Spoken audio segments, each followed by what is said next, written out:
It's a flash flood warning.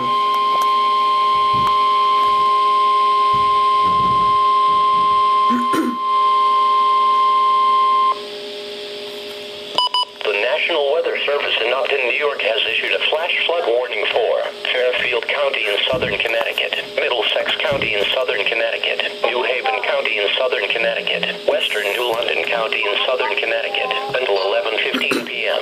At 9:38 p.m., National Weather Service Doppler radar indicated flash flooding from thunderstorms along a line extending from Cromwell to 17 miles south of Bridgeport, or along a line extending from Newington to Stony Brook, moving northeast at 55 miles per hour. Do not drive your vehicle into areas where the water covers the roadway. The water depth may be too great to allow your car to cross safely. Move to higher ground. Most flood deaths occur in automobiles. Never drive your vehicle into areas where the water covers the roadway. Flood waters are usually deeper than they appear.